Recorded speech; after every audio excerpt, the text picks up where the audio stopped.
All right. So we're going to be talking about building your short-term rental portfolio, and I'll get into kind of how we got into this as I go through this presentation for you. So I am teaching how to build how to build your portfolio using other people's properties. And if you're a realtor, let me know, because I'm going to teach you how to sell more houses too. And if you don't have your real estate license and you are an Airbnb host or you have a short-term rental portfolio, there's some reasons why you might just want to get your license. And that's kind of eye-opening for a lot of people. So what I'm going to talk to you today about is really finding the right property, and then how to furnish the property in a way that you're not spending a ton of money, and then also how to fill the property to create more real estate leads coming in that actually are not costing you money, and you're able to like triple, quadruple dip on these properties. So who am I? I'm Amanda, the traveling realtor is what I'm known by on like all social media accounts. And we've done it all. So going back, I started in real estate investing back in 2008 and started out doing private money loans, then started flipping myself, then got into long-term rental properties, doing the BRRRR method. Actually, I love the BRRRR method. We've done a lot of owner financing and subject twos and wholesaling, and like you name it, we probably did it. But now we are focusing 100% on our short-term rental portfolio. And so what I enjoy is just passing the leads that I'm bringing in from our properties down to our real estate agents. And how we got into the Airbnb, it started out with my dad. And so my dad got sick. He actually got cancer. And we decided that we were not going to allow him to do chemo. We were going to take him to Mexico to get alternative cancer therapy. And so we decided to put our house on Airbnb because we're like, we don't really know how long we're going to be gone. And so we did. This is our house. This particular home is in Raleigh, North Carolina. We still own it. By the way, I live in Cabo San Lucas now. So if my internet gets a little crazy, it's like really windy outside today. So just bear with me. It'll come right back. But our mortgage on this property is about $1,500 a month.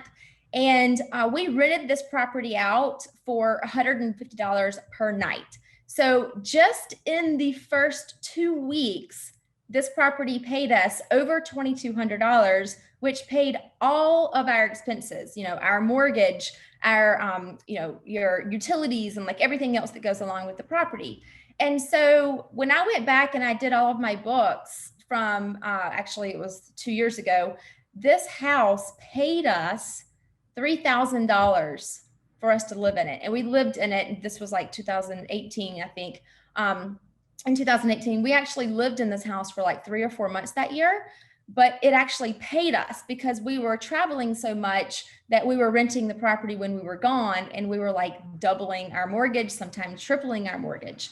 So that's just the power of short-term rentals. And we call this house hacking. You're going to hear a lot of that. So you can house hack with your own property.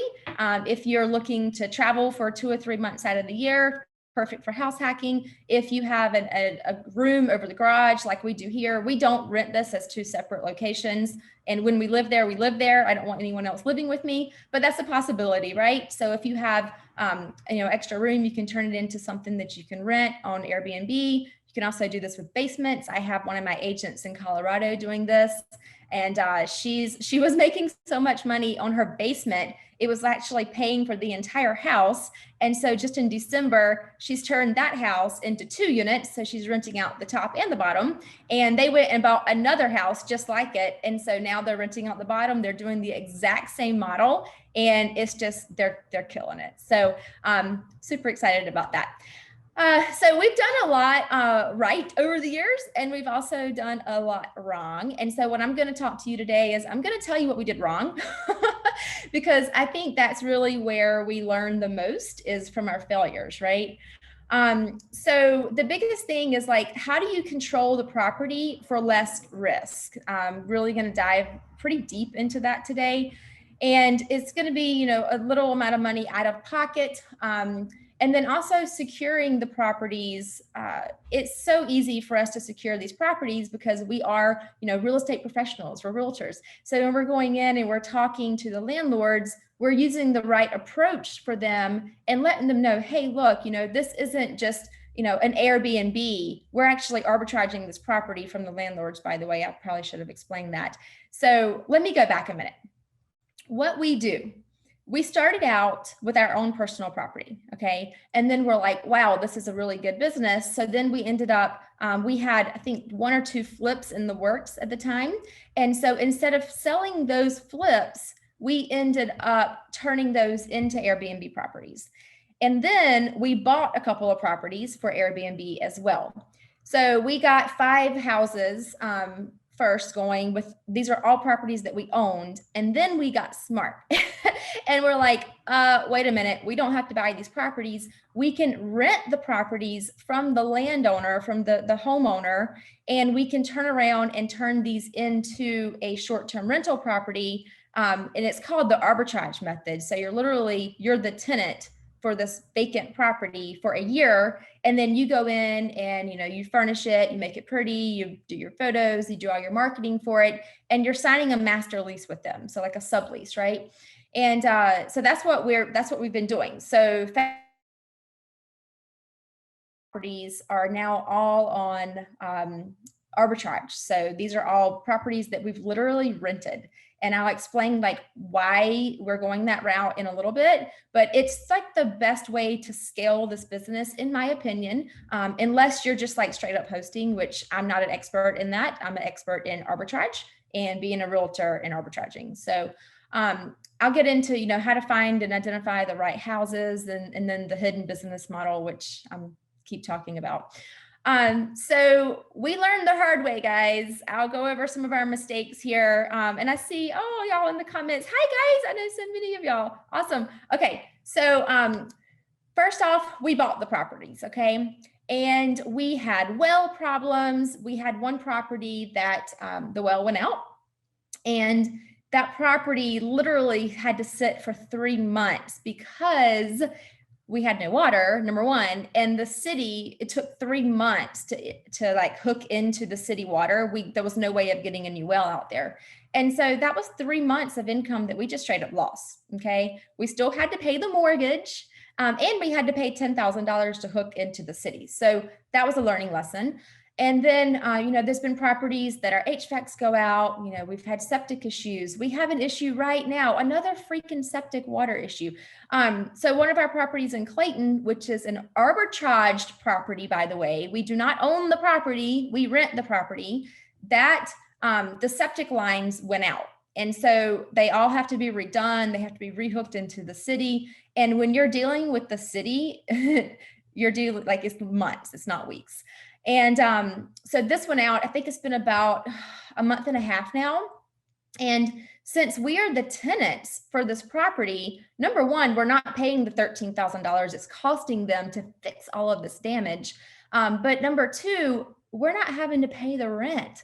Like we're still keeping the utilities going for them just because like we're nice people, but we don't have to. We could essentially get out of that lease if we wanted to, but we don't because it's a great property. But that's just part of, the reasons why not to own the properties and actually just rent the properties.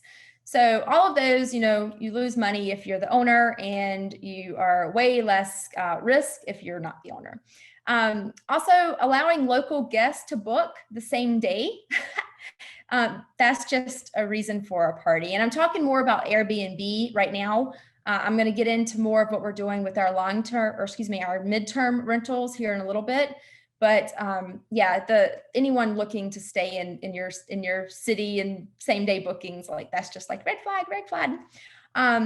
Something else we did that we learned from, if you are out there and you are you're getting that property and the landlord said yes, make sure that you physically lay eyes on the property. Like you walk through the property, you look in the showers, like you look under the rugs, you look at everything about that property, and don't sign a lease from photos. We did this, And the photos were gorgeous. There was a property, they were buying it. And so we were looking at all the photos of the house as it was staged, and it was just gorgeous. And so when we ended up going over there to move in, by the way, after we gave them the deposit, we found that the rugs were in fact covering like terrible scratched up floors. The pictures were covering the lead-based paint that was peeling. The shower had obviously been photoshopped. It was way more work than we wanted to put into it. And so we ended up getting out of that lease, but we did lose our deposit on that one. So just be cautious when going into this as well. We did try turning a few of our long-term rentals into short-term rentals, and we were successful with a couple of them, but we ended up just selling a lot of our long-term rentals because we saw that there was such a bigger opportunity with doing the arbitrage method versus, having to fix up all of our long-term rentals. And it was costing us between $20,000 and $30,000 to go in and like renovate these properties to a point that I want to show them on my Airbnb site. Because I want to have the granite. I want to have it's got to be nice. It can't be like rental grade. It has to be like short-term rental grade, which there's a big difference between those two. And then allowing guests to book 2 nights. We started out doing this and we failed because if you're allowing people to book on Airbnb for 2 nights at a time, then what could happen is you could get booked every weekend, Friday and Saturday night, but that's not going to be enough money for you to make money. It might barely cover your lease on the property or your mortgage on the property, however you're owning this. But you really need to have, a 3-night minimum, a 7-night minimum, something like that to be able to make a good amount of money on these properties. And then also we didn't have cameras. Obviously never place a camera inside, but we live by our Ring doorbells. We know who's coming and going and all that good stuff. We know when someone's locked out of the house, by the way, and we can say, hey, the spare key is over in the lockbox under the whatever, right? So that's just some of the things that we did learn the hard way. So I wanted to cover that as well. I've already covered this really, but just leasing the home on arbitrage, you're going to spend less money and you're going to earn more money each month by doing that. And something that we've been focusing on since COVID is we've gone to more of a 30, 60, 90-day rental stay. It's attracting the right type of client that I'm looking for, which are people who are relocating to my area. But at the same time, it's a lot less stress. And really, it's about the same amount of money after you take out all of the other fees that you would be bringing in as an Airbnb property anyway. So I'm really liking these 30, 60, 90-day rentals. And then marketing your business to attract people who are your people, right? My people are moving, and most of my people are moving from California and they're moving to Raleigh, North Carolina. So all of my marketing, my ads, everything like that is really focused on that particular clientele who are going to be moving into the area. And we're doing a lot of new marketing now too. I'm super excited to roll all of that out. So getting started, you can start with your own house. Like I was saying earlier, you can start by, renting a room in your home if you wanted to do that. I know it's kind of weird right now with COVID, but you could do like, a second unit in your house. Like if you have a basement or a detached garage or something like that, that's definitely a possibility. And, or you could partner with the landlord. Okay. You can pull a HELOC. A lot of people are like, well, I don't have the money to do this. Well, it's costing us about $10,000 per property to get them up and going.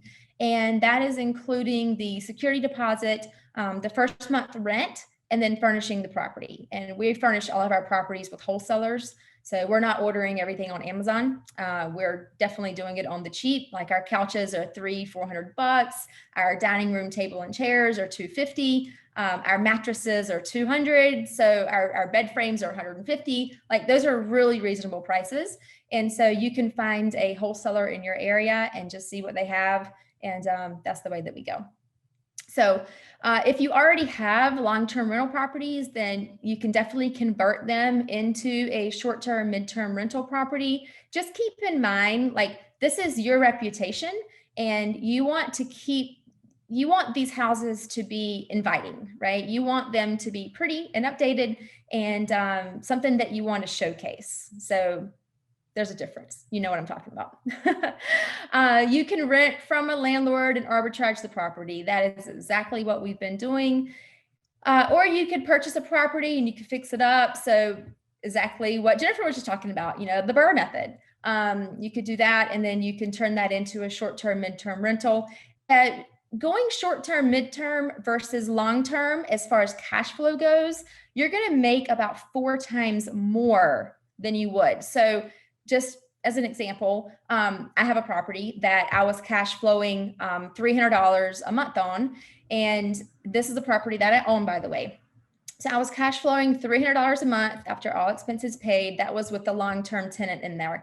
I currently have that property rented for $3,000 a month. I am in my pocket over $1,200 a month on that property. And so there's a lot of money in the short-term, midterm rental properties. It's just a matter of what you want to do and how involved you want to be too. So I'll talk about that. So how much is this thing costing? You can buy a property. Obviously, you're putting probably 20% down because you're an investor, and then you're having to furnish the property. So you're in maybe $55,000, $60,000 on a $200,000 property. Or you can lease it, like what we're doing, and you're going to be in, depending on where you are and what the rents are and all that good stuff, but you're in maybe say 10 to 15,000 max. And you're really just paying for your first month rent, security deposit, and furniture. And keep in mind, your first month rent is going to be a wash because you're going to get this thing up and going and rented. Your security deposit is in a savings account, right? Just keep up with the property, and all of the furniture is yours. So you're not really spending that money. So let's get into finding the property, what to look for. And the biggest thing for us that we found is location. We actually don't focus on right downtown Raleigh. I focus on the outskirts cities. I focus on these little towns that have a lot of new developments. And it's easy for us to attract the relocation clients coming into those areas because, for instance, I don't know, Holly Springs, right? Holly Springs is about 30 minutes from downtown Raleigh. And Holly Springs is a nice area. They've got, it's an up and coming area. So there's new schools, there's new shopping centers, there's all of that cool stuff. And so when we're out and about and we're showcasing that area, it's attractive to someone who's moving into the area from another state. So that's what I really like to do. And again, we're a little different in the fact that we only do single family homes. And I really want them to be on at least a half an acre of land. I don't want to be in an HOA neighborhood where they're going to be telling me what I can and cannot do. I want to have nice neighbors. I make sure I have nice neighbors, take them a bottle of wine and let them know that we're running this through our business and we own a real estate brokerage. And so that's, as far as the location goes, it's got to be safe, and it depends on what your avatar is though, right? Like who's your perfect guest? Well, think about where that perfect guest wants to stay. If you're in a vacation area, then you're doing more Airbnb, then that's going to be a completely different location. I mean, you're going to be wanting to, be in downtown areas where they can walk to different things. That's not my clientele. So keep that in mind. We could have very different clienteles, but be in the same business, if that makes sense. As far as working with the landlord, understands this landlord really has to understand that this is your business. Okay. They can't be going up in the house whenever they want to. They can't be, stopping and driving and walking around the yard. When something breaks, they need to fix it ASAP.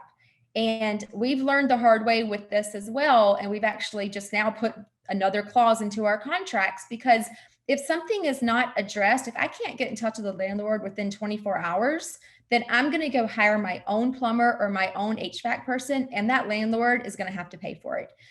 That's really important, because there's been a situation with an HVAC where the landlord did not get it fixed for 2.5 weeks. And I'm like, holy cow, can I just freaking pay for this and you pay me back? This is ridiculous. So just be on the same page with the landlord. And then as far as the property goes, Of course, curb appeal, hello. It's got to be pretty for your photos and updated interior, move-in ready, all that good stuff. And easy parking. Easy parking is huge too. You don't want it to be confusing, and you don't want it to be in an area that if they park without a, a pass, then they, oh, something saying somebody was lost. Hold on. I lost. You're saying when the property is arbitrage, you don't have to pay. Okay. So sorry, I'm not looking at the comments because I get distracted. So yeah, if you're renting the property and let's just say the well goes out, okay, there's no water. No, you do not have to pay that. You don't have to pay because obviously the house is uninhabitable, right? No one can live there. So you're not on the hook to pay that rent if you cannot live there. And so that's what has happened with the property that we have right now in Clayton, where the septic lines are out. Like no one can live there, no one can rent there. Like you can't use the bathroom and there's no water. So you are not required to pay that rent. Now, once they get that up and going, then yes, we will start paying the rent again. But if I really wanted to, I could probably just get out of the lease if I really wanted to. Like if I was a normal tenant, then I would have had to move somewhere else. And I'm probably not going to want to go back to that house. So it's just different, right?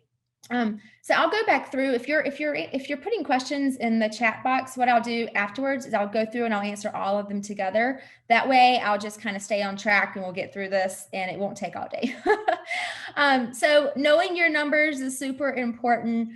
Make sure that you're able to cover whatever you're paying in rent or mortgage with at least 12 days of rental, meaning if your rent is, let's just say $1,500, you must be able to rent that property for $125 per night for a minimum of 12 nights.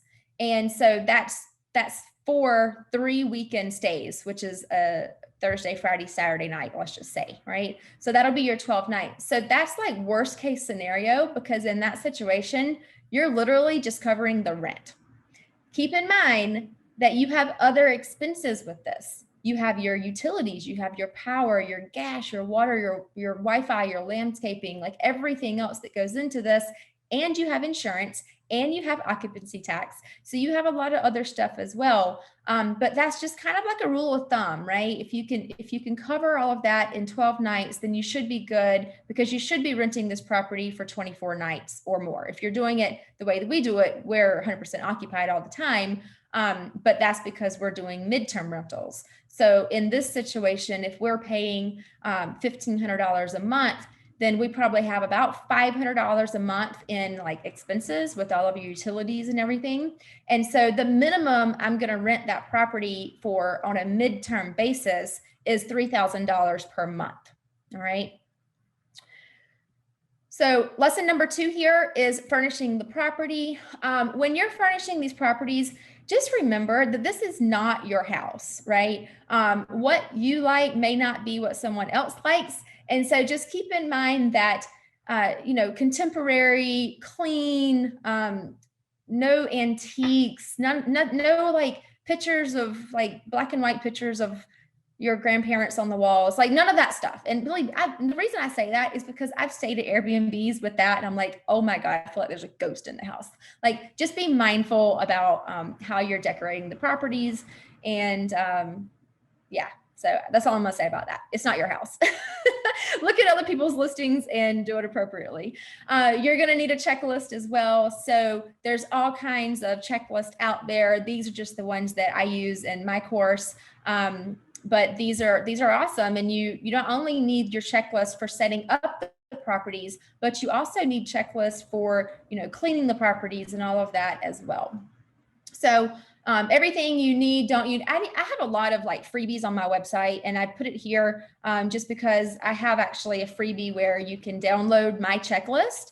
If you go there, so if you click on the bit.ly or take a picture of this, maybe you can go to the bit.ly, you can download the freebie list. And then if you go to amandathetravelingrealtor.com/passive, then you'll be able to download like a whole video of me talking like really more in depth about this as well. So that is there if you want to take a photo of that.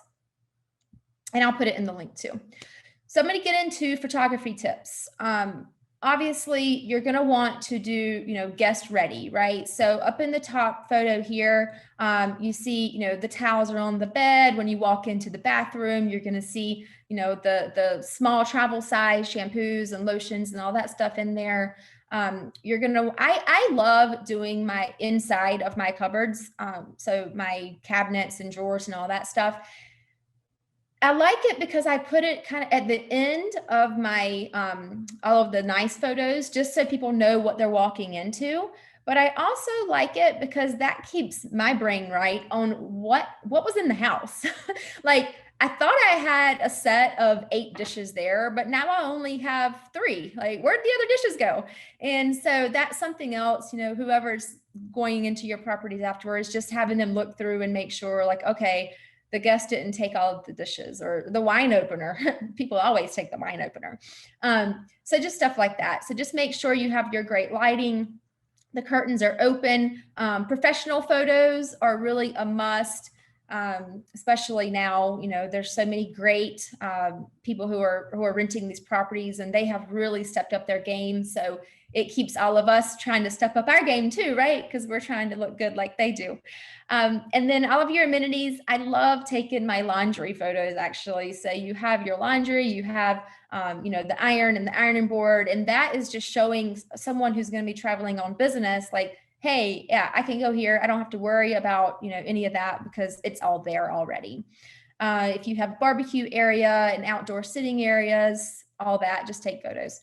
And then outdoors, yes. So front and back of home, the yard, if you have fire pits, if you have a weird house that has like a special area to park, I like taking pictures of that too, because I'll send that in my check-in instructions. So like, I have one property it's one driveway, and there's a house on one side, and then I have like a little log cabin on the other side.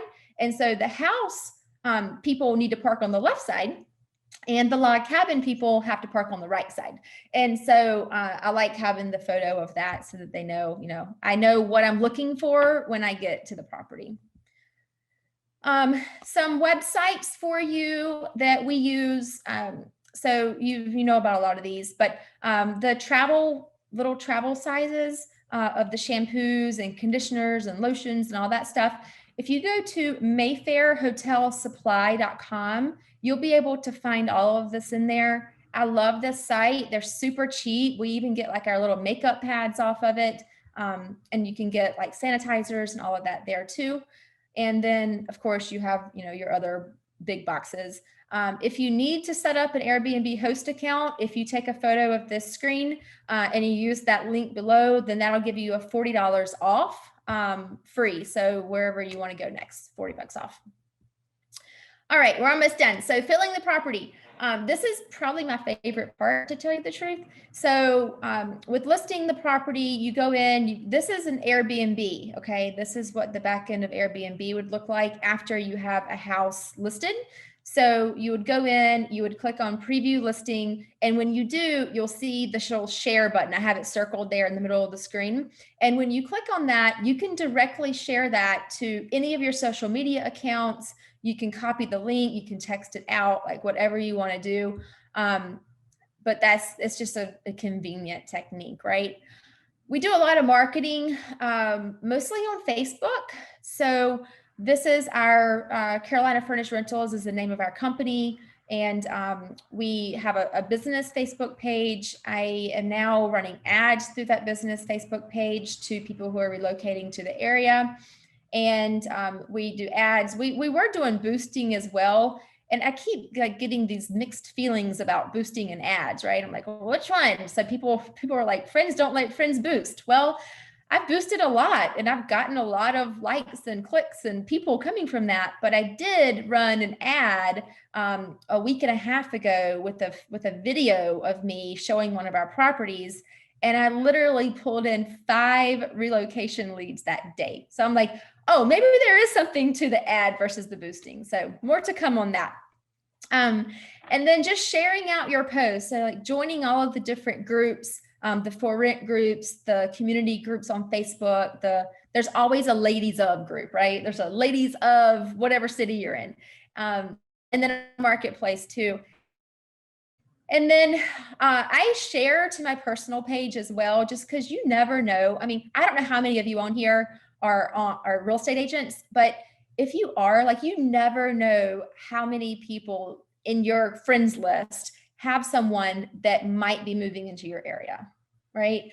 That could be, 5,000 people that you could share this with, and then some of them have someone moving into the area. So just keep that in mind. I like doing my live videos at the properties. Just drawing attention and attraction to you and what you're doing, and letting other people know what you're doing too. I think that's really important.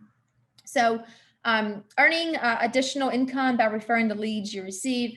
Now this, I'm going to talk to you that are licensed for a second. So if you are a real estate agent, if you have your real estate license, it doesn't matter where you are, then you can actually grow your referral partners by creating teams of agents across the country for referral fees, meaning that most Airbnb hosts, you don't have connections, okay, in other states. But if you have your real estate license, then you can actually contact people in those other cities, other agents in those cities, and you can create referral relationships with them and say, hey, if you have anyone moving into blah, blah, blah, then I would be happy to put them up in one of my properties. This is what my properties look like. And by the way, I or my team would be able to, sell them a house, or vice versa, right? So you can always get referrals from this if you have someone staying in your house, literally just like adding one sentence to your check-in instructions. Oh, and by the way, if you're looking to move into the area and don't have an agent yet, I would be happy to refer you to my favorite real estate agent. Ta-da! Like, that's a 25% referral fee that you are missing out on if you are a licensed real estate agent and you are doing this. So you can definitely generate a lot more money on these if you are licensed. So, just working smarter, not harder. That's what I like to think of it. You can step in as the agent yourself, or you can refer these leads out. I choose to refer these leads out. I'm living in Cabo San Lucas. Like, I'm not going to sell a house in Raleigh, North Carolina. But if we're able to do this, then we're able to generate way more leads, and then you'll be able to pass, 5, 10 referrals a month. That's a pretty good living, on top of everything else that you have going on. So there's a lot more to that. If you are an agent, like, reach out to me and we can talk more about that. But I just wanted to kind of open your mind a little bit if you are in this business already, or if you are an agent. I mean, there's a lot to this. So I'm going to look at the chat now, and I want to see what you guys have learned today. I want to know what you've learned, because I'm going to recap this. So type in the chat section what you've learned.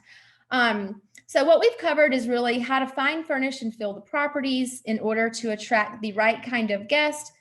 And my right kind of guest may not be your right kind of guest. Okay. It's going to depend on where you're located in the world, and also, what your business model is. And then how to use other people's properties to build out your short-term rental portfolio, meaning you are not purchasing the properties. You are going and you are signing a 12-month lease with the landlord, with your company name, by the way, your LLC. And then you are going in as your LLC and you're furnishing the property. You're making it beautiful. You're taking photos, and then you're marketing that property to people moving into the area, or people just visiting, whatever it is, right? But you are subleasing that property out, okay? And yes, the landlords know what we're doing. The landlords actually love what we're doing, because in our landlord letter, we are showing them all of the benefits that they are getting from renting to us versus renting to a long-term tenant that may not tell them that the roof has been leaking for 6 months and all of a sudden the roof caves in, right? So there's a lot of benefits to renting to someone who's going to arbitrage the property, because that landlord knows that that property is going to be in tip-top shape anytime they want to go look at it when it's empty. So that's another thing. And then, of course, earning the additional income that you referrals by earning additional income by referrals. How about that one? All right. So if all I did today was like start you on the path to creating passive income, then that's worth it to me. Okay. I just want to give you that little kick in the butt that sometimes it takes to get out there. And this may not be your avenue of real estate investing. Okay. But if it is, then this is a really good way to go about it. And obviously, if you have questions about it, you can reach out to me. Like I said, what I do is a little different than what most people do. But my big question to all of you is what if you couldn't work for 6 months, right? I know a lot of you are already investing in real estate. You already have passive income, but I'm sure some of you don't have passive income. If you're flipping houses right now, that's not passive income. That's cash injections, right? So, can you take a real vacation? Can you live on that passive income? And do you have multiple streams of it? So if you don't, then start taking the right steps to get there. That is like the one thing that should be your goal for 2021. Do I have passive income? And if I don't, what do I need to do to get there? And start creating that. So, with creating multiple streams of income, you can sell these homes yourself. If you're an agent, you can earn your commissions. You can refer these leads out for other agents to sell and earn the referral commissions coming back in. You can earn the $800 to $1,200 a month on the Airbnbs, which is the difference between what you're leasing it for, your utilities, and then what you're renting it for on the sublease. So that's on average about $800 to $1,200 per month in profit per property, by the way. And then earn revenue sharing from other agents as well. That's something else. If you are an agent, we can talk about that. So that's what I have for you today. I'm going to stop my screen share and I'm going to go through here and answer all of these questions because I see the chat going off like crazy. Mm-hmm. Okay. Yeah. Do you need me to help? Can you read them or do you need help with that? Because there's a lot of questions. There is a lot of questions. Yeah, if you want to ask them, that would be awesome. Okay, let's go. Let's start from the bottom. Let me start this up. Okay, let me scroll up here. Okay, let's see. Okay, yeah. Can you explain occupancy tax? So occupancy tax is going to be different wherever you are. If you have your property on Airbnb, don't worry about it. They already take it out of the Airbnb fees. If you're doing it like I'm doing it, then you're actually having to withhold that. So I'm going to have to pay that at the end of the year. And it's 13% where I am. But like I said, you need to check with your CPA and you need to check the rules and regulations in whatever state that you're in. But that's like a hotel tax, right? So they're making us pay that occupancy hotel tax, whatever you want to call it. Okay.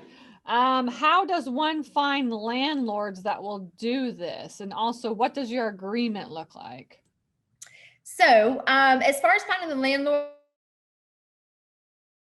in your investment community, then you've got your foot in the door already, okay? Because people already know, like, and trust you. They already know that you're in real estate investing. If you're not, like, I have a lot of agents that have joined my team lately, and they're not in investing.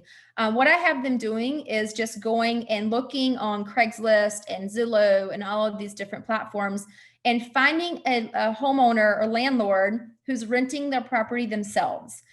I have yet to find a property manager that wants to work with you on this.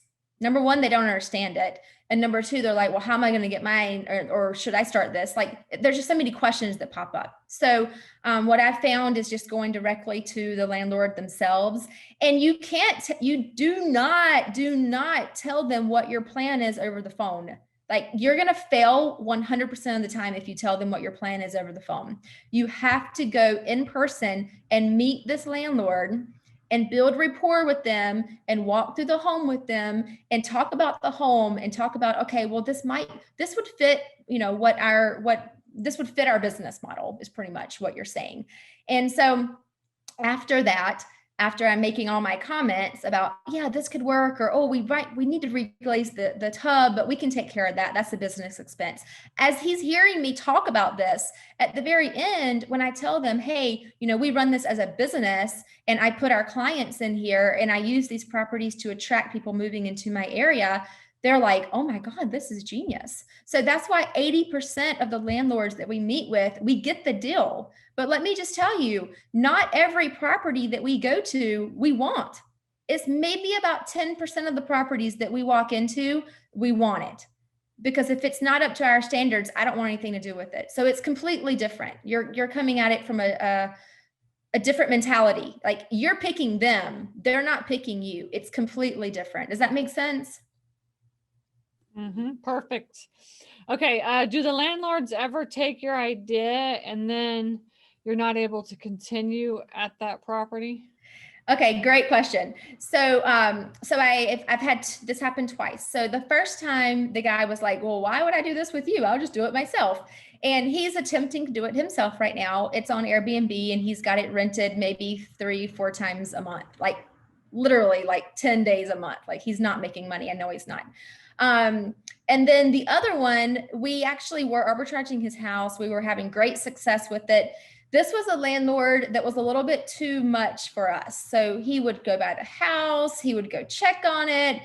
He was always looking to see like what we were doing. So when COVID hit and we went and started blasting out our monthly rates, he was like, "I didn't agree to your monthly rates. I only agreed to your Airbnb rates." And I'm like, "What does it matter, dude? I'm paying you the lease every single month. And guess what? We're in a freaking pandemic. I'm going to do what I have to do to get my properties booked."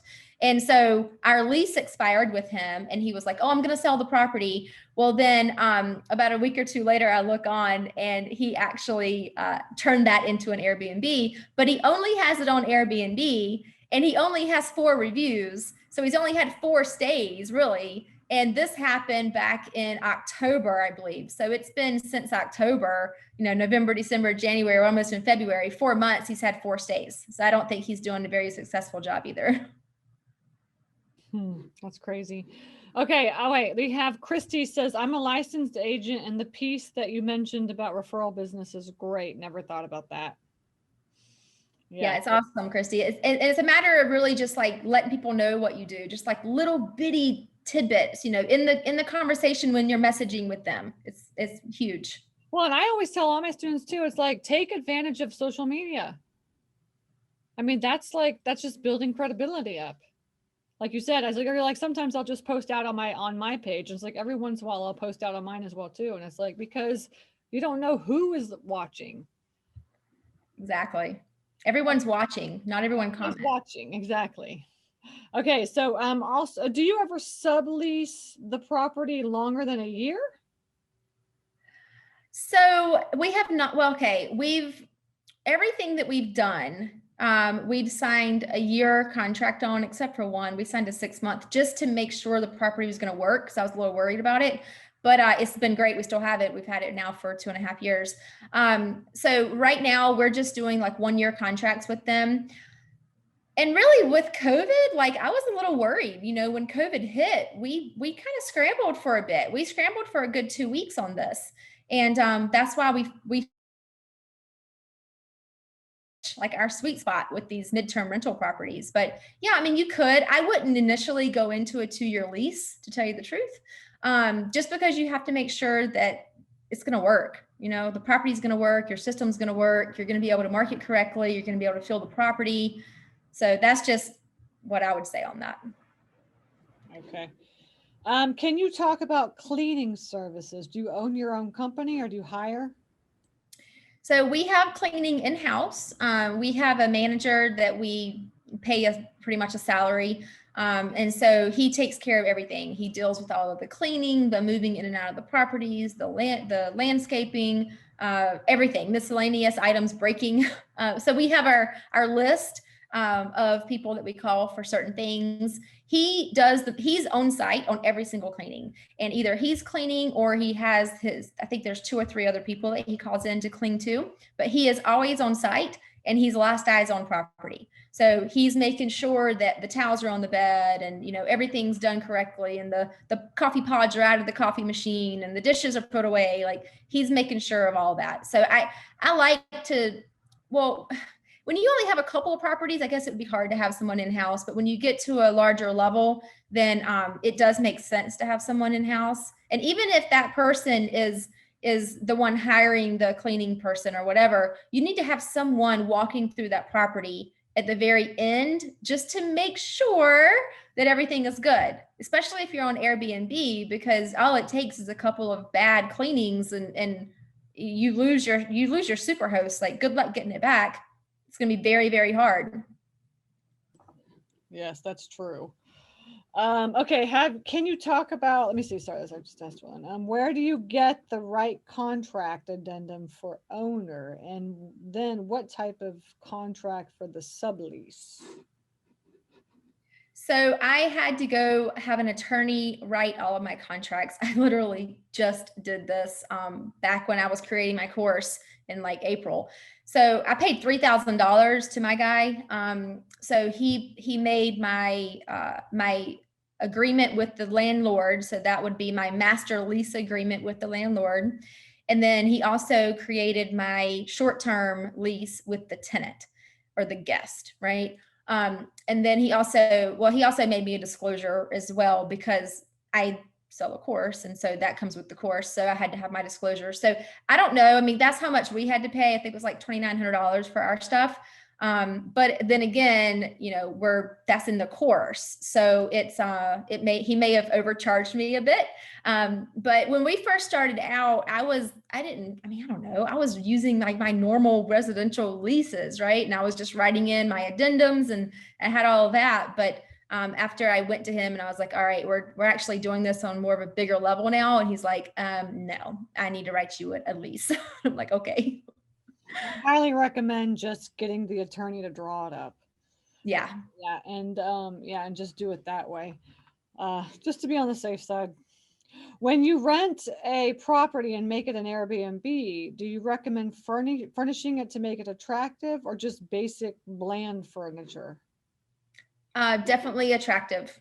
Yeah, you look in your town and look at what your competition is.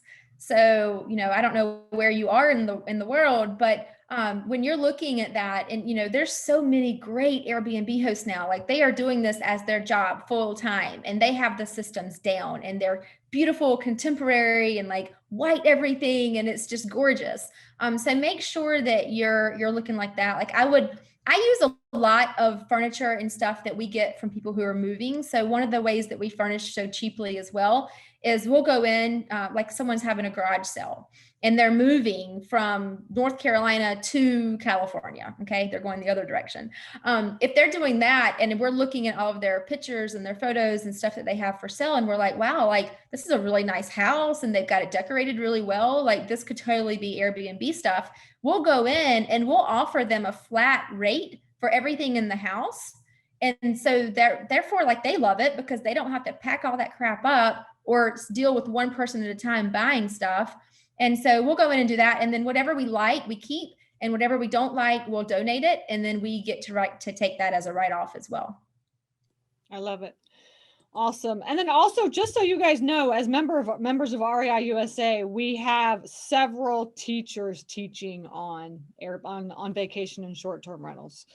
Right. So you'll be able, there's lots of courses, there's lots of live training. So I highly recommend, as I said, look at the calendar and start paying attention to the calendar, because even Rachel, she's speaking here. She teaches on luxury vacation rentals. She's a teacher. Rich Monroe, he teaches on urban vacation rentals. So definitely going to be a lot of trainings out there for you on this. Okay. Okay. And then Paul says, what type of LLCs do you use? What is that? An LLC? You just use an LLC to purchase, or what do you use? Yeah, we have our LLC that we purchase in, but we're not really purchasing right now. So, and then we also we're creating right now an LLC under the LLC, a sub LLC, is that what it's called? So for our other properties. So we're just trying to create as much, separation as possible between the properties that we have arbitraged and the properties that we own, because we have a lot of equity in those properties. So we're actually restructuring that right now with the same attorney. You mean you're protecting your assets? Yes, protect your ass. We have a couple of teachers that are speaking on that over the course of the weekend as well too. So I said, you got the whole 2 days ahead of you of all kinds of awesome topics. Okay. Do you have any other websites that you use to target clients, or what? Yeah. What do you use to market, to find properties, or actually, are you talking about, Paul, are you talking about Airbnb to like to find renters or to find people? Or are you talking about, like to find property. So he says my rental property is attracting poor clients through Facebook. Well, you're not charging enough. Yeah. And the reason I say that is because, all right, look, I get bashed every single day on Facebook because I'm charging double the amount of market rent. And you know what? I'm charging that because that's a convenience fee. Like these people who are moving into our area, they're not having to pay, to move all of their stuff into a house. They're not having to set up all utilities in this property. They're not having to, sign a 12-month lease. Like they are paying for the convenience of being able to stay in my property for 1, 2, 3, 4 months and not have to deal with any of that. They're there. They can tell me they want to leave a week beforehand. I don't mind. And so that's the biggest thing. You really, and I'm marketing on social media. I'm doing ads. That's where I'm bringing my people into. We have a website. It sucks right now. I hired a web person back in like October, November, and she did it. It was terrible. So I'm actually having it redone right now. So the new website will be out March 8th, and I cannot freaking wait because it's going to be more of like, hey, this is for relocation clients. Download the relocation manual here, or whatever it is.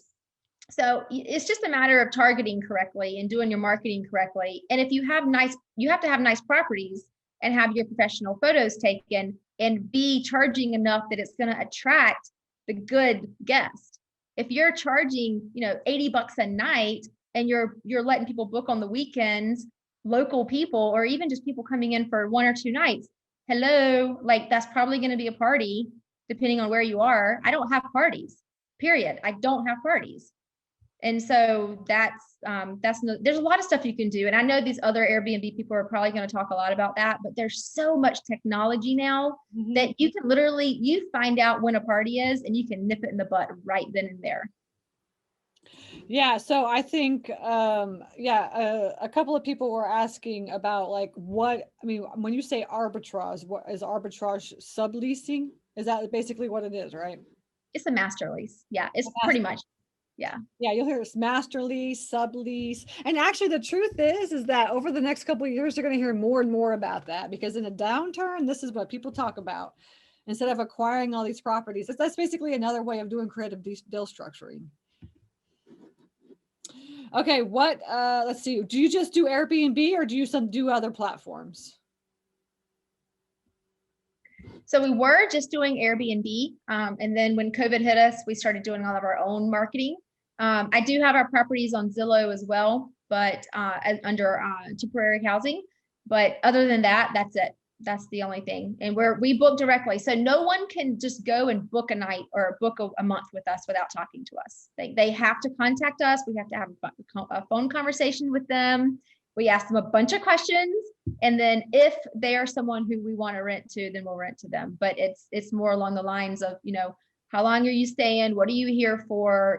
That kind of stuff. We've rented to a couple of insurance clients. I don't know. That's not my favorite clientele because little lesson, I have 3 minutes. The insurance clients that we rented to trashed our house. And since we had our lease with the client, not the insurance company, then when we tried to go back and say, you just caused all of this damage in our property, the insurance company was like, oh, well, you need to go after the client for that. We have nothing to do with that. I'm like, well, the client is not going to do anything because the client's used to living in a house with an $800, rent payment. We charge $3,500 a month for this property, and he just completely ruined our house. So I don't know. There's a lot to it. Find someone who's in this business, hire someone as a coach, do what they do, go to them with questions, like just follow the steps. There's steps. Just you have to follow those steps. Don't try to go do this by yourself. Just find someone who you connect with and learn from them and just dig in and just do it. I love it. Okay, good. I know we got one more. We got so many more questions. So I would say just essentially the thing is like contact Amanda. If you have any other questions, you can contact her. And then also, coming up, I promise we've got a couple more people speaking on vacation and short-term rentals. So you'll get a lot more details through them as well. And then also in the coming months, you have a lot of teachers that are teaching on this topic as well, because this is a huge topic. This is like a most popular thing now. It's like, I mean, people are just traveling and they just want to like essentially travel in the United States and just stay in somebody else's home. So this is a huge, big hot topic right now. So don't worry, we got you covered. Thank you, Amanda, for your time. Thank you. Thanks for having me. I'm trying to go through all these comments too, but I'll be on for a little bit here. So I'll go through and read everything. But Okay. Stacey, I really appreciate it. I love the lineup you have here. I was reading about some of the other speakers and holy cow, like you've got some awesome, awesome speakers. So I'm excited to learn too. We're all going to learn together. Awesome. Cool. Well, thank you so much, Amanda. Take care. We'll see you soon. Okay. Thank you. Bye-bye.